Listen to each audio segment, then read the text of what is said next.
Persona needs no introduction. It is a game that oozes style wherever it goes, and this style can be seen throughout the entire game.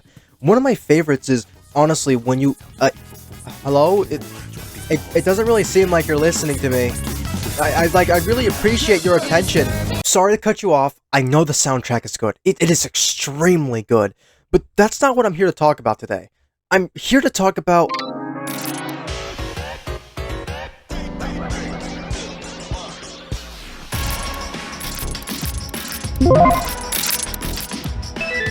Wow, that's rude. You're just gonna pause a guy in the middle of talking? That's just not cool. Oh, you turned subtitles on.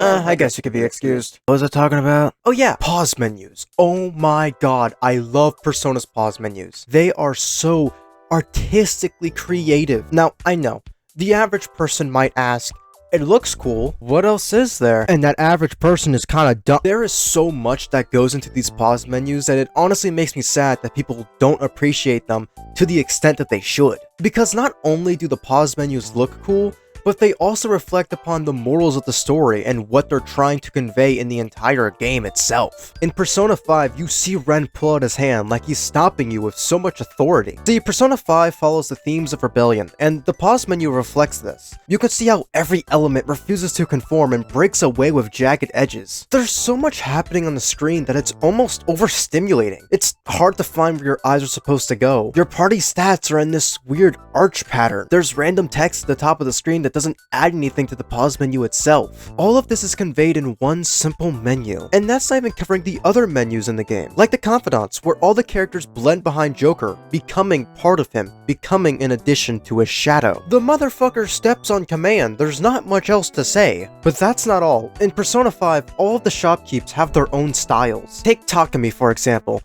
She follows the theme of rebellion too, while still looking different. They change the primary color and vibe of the menu, yet it still follows the theme. It's neat and professional, just like a doctor. Well, most doctors, that is. But the selected item breaks from the constraint. Takumi herself in the background shows disinterest in the menus themselves, further playing into the part of her slowly disconnecting herself from her job. A wise shop has this metal fence, showing that he doesn't let many people get close to him. He keeps his barriers up. You can even see this pattern of geckos when the screen switches from 3D to 2D, signifying how he's trying to blend in after leaving the Yakuza. There is so much detail that goes into the game, and by God it shows. It makes me extremely upset that we don't have many pause menus like this. Oh, and don't get me started on... Persona 3 Reload revolves around death and living the best you can while accepting that you'll die one day. This acceptance playing a big role in the story. The contrast of colors is really low compared to Persona 5. In that game, stripping every color from the main menu, despite there not being much, still gives wildly different values. Compare that to Persona 3 and everything almost blends together, almost signifying that everything is the same and that it has an end. The way Makoto is staring off screen while the background has a water effect makes it seem like he's drowning. The expression on his face gives the feeling of someone's final moments before death. It doesn't make you feel sad, but rather melancholic and bittersweet. And this imagery is shown in almost all of the menus. In one menu, we can see Makoto hold what appears to be a piece of glass. When you switch to a new party member on this screen, their face appears on the glass, almost like a reflection. It's clear what this is supposed to tell the player. It's telling that your bonds and connections with your close ones reflect in yourself. And this also plays into the aspect of acceptance. You are an amalgamation of everyone you have encountered. You are not any different from them.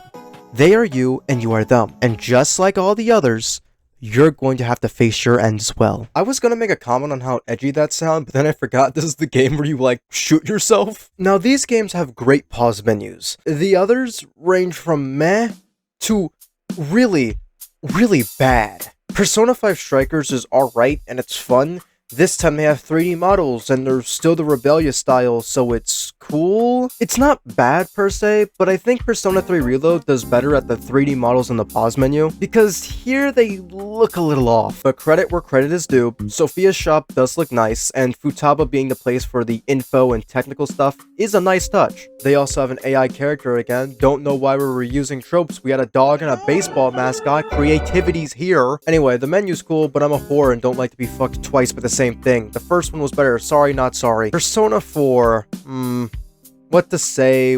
It's okay. It's just okay.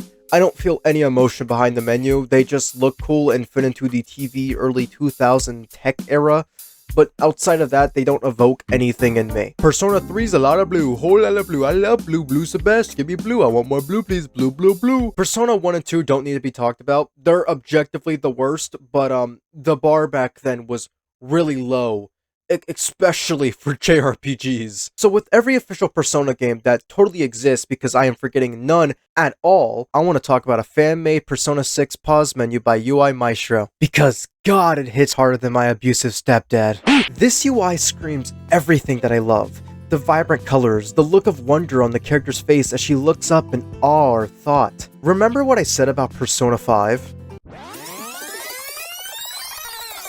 Pause menu reflects this. You can see how every element refuses to conform and breaks away with jagged edges. There's so much happening on the screen that it's almost overstimulating. This does the exact same thing, but a little differently. It doesn't conform, not in an attempt to break free, but instead in a way that feels more lax. Like, hey, I got here, I'm a little messed up, but I'm doing my job. All of it is phenomenal. The way the hand moves with the selected item is amazing, and it has my fuck-ass RGB that I love. If you want to create a good UI, pause menu, or art style, really try to make your game's theme reflect in the art. Even if it's just a little bit, it goes a long way. The average person will just go, huh, neat. But occasionally, you'll have an autistic warrior such as myself who memorize the answers to the prostate exam and will look at every little detail your game has to offer.